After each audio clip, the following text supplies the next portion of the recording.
আসসালামু আলাইকুম সবাইকে। আশা করছি সবাই ভালো আছেন। যারা ইউরোপের সেনজেনভুক্ত দেশগুলোর মধ্যে ভিসা ট্যুরিস্ট ভিসার জন্য অ্যাপ্লাই করতে চান বা ভিজিট ভিসা যেটাই বলেন না কেন, শর্ট টার্ম ভিসার জন্য যারা অ্যাপ্লিকেশন করার প্রস্তুতি নিচ্ছেন তাদের অনেকেরই হচ্ছে অনেক ধরনের কোয়ারিজ থাকে বা অনেকেই এটা নিয়ে রিসার্চ করেন। যারা বিশেষ করে একটা কাজ করেন অবশ্যই সেটা সম্পর্কে একটু নলেজ গ্যাদার করার ট্রাই করেন।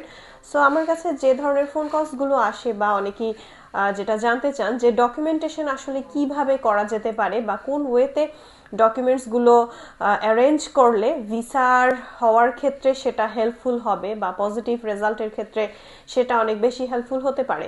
কারণ হতে পারে আপনার অনেক ধরনের ডকুমেন্টস আছে কিন্তু আপনি প্রপারলি সেগুলোকে প্রেজেন্ট না করতে পারায় অথবা অ্যারেঞ্জ না করতে পারার কারণে আপনার ভিসা হয়নি। কারণ আপনার যে ডকুমেন্টেশনগুলো আছে সেগুলো ভিসা কনসুলেটের কাছে অবশ্যই অ্যাকসেপ্টেবল হতে হবে, দেন ওই অ্যাকর্ডিংলি কিন্তু সে আপনার জাজমেন্ট দিবে। সো বেসিক্যালি আপনাদেরকে একটু শর্টলি বলে দিচ্ছি যে কিভাবে আসলে আপনি ভিজিট ভিসার ক্ষেত্রে আপনার ডকুমেন্টস অ্যারেঞ্জ করতে পারেন বা প্রেজেন্ট করতে পারেন। মেইনলি হচ্ছে আপনাদের যারা প্রিভিয়াস ভিডিওস ফলো করেছেন জানেন যে কিছু স্পেসিফিক ডকুমেন্টস আছে যেগুলো একদমই ম্যান্ডেটরি, আর কিছু আছে সাপোর্টিং ডকুমেন্টস যা দিলে ভালো, না দিলেও খুব একটা সমস্যা নেই। সো একদম ম্যান্ডেটরি যেগুলো সেটার মধ্যে সবার আগে হচ্ছে আপনার ফাইন্যান্স, অর্থাৎ আপনার ব্যাংক স্টেটমেন্ট অবশ্যই ওখানে থাকতে হবে এবং সাফিসিয়েন্ট একটা অ্যামাউন্ট থাকতে হবে। অ্যান্ড দেন সেটার সাথে আপনার অ্যাসেট ভ্যালুয়েশনটা দিতে হবে। আপনার ইমুভেবল প্রপার্টির যে একটা ভ্যালুয়েশন সার্টিফিকেট সেটা মেনশন করাটা ইম্পর্টেন্ট। এরপরে সেই সাথে আপনি হচ্ছে অপশনাল বা সাপোর্টিং ডকুমেন্টস হিসেবে আপনার ল্যান্ডের কোনো ডিডস যদি থাকে সেটা দিতে পারেন। দেন হচ্ছে আপনার যদি কোথাও কোনো ইনভেস্টমেন্ট থাকে, কোথাও থেকে আপনার কোনো রেন্ট আসছে, সেই জিনিসগুলো মানে আপনার আর্নিং হচ্ছে কোনো প্লেস থেকে বা কোনো জায়গা থেকে আপনি মান্থলি অথবা ইয়ারলি একটা আর্ন করছেন, একটা অ্যামাউন্ট হচ্ছে আপনার ব্যাংকে আসছে অথবা আপনি যে কোনো ওয়েতেই আপনার আর্নিং হচ্ছে, সেটার কিছু সাপোর্টিং ডকুমেন্টস দিতে পারেন। এটা গেল একটা। দেন হচ্ছে আপনার প্রফেশনাল এস্টাবলিশমেন্ট প্রুফ করার জন্য আপনার ইনকাম সোর্সগুলোর সাথে আপনার ফিক্সড যে প্রফেশনটা সেটা দিতে হবে। অনেকের বিজনেস থাকে, তখন আপনার বিজনেসের ডকুমেন্টেশন দিতে হবে, বিজনেসের ট্রেড লাইসেন্স দিতে হবে। দেন অনেকের জব আছে, সো জবের ক্ষেত্রে আপনারা জবের আইডি কার্ড দিতে হবে, জবের কোম্পানি থেকে আপনার পে স্লিপ অথবা স্যালারি সার্টিফিকেট, এই জিনিসগুলো খুবই ইম্পর্টেন্ট। আর আরেকটা ইম্পর্টেন্ট হচ্ছে যারা জব হোল্ডার তাদের জন্য অবশ্যই আপনার কোম্পানি বা অর্গানাইজেশন থেকে এনওসি নিতে হবে। এগুলো খুবই ইম্পর্টেন্ট। এরপরে সাথে আপনার যদি বলেন হচ্ছে আপনার ন্যাশনালিটি প্রুফ করার জন্য অবশ্যই আপনার ট্যাক্স রিটার্ন সার্টিফিকেট থাকতে হবে। আপনার ট্যাক্স রিটার্ন যেহেতু থাকে সেই সাথে আপনার একটা টিন সার্টিফিকেট। দেন এই জিনিসগুলো খুবই ইম্পর্টেন্ট, এগুলো একদমই বেসিক এবং সব থেকে ইম্পর্টেন্ট ডকুমেন্টস এগুলো। অ্যান্ড লাস্ট যেটা ইম্পর্টেন্ট সেটা হচ্ছে আপনার ট্রাভেল ডকুমেন্টসগুলো।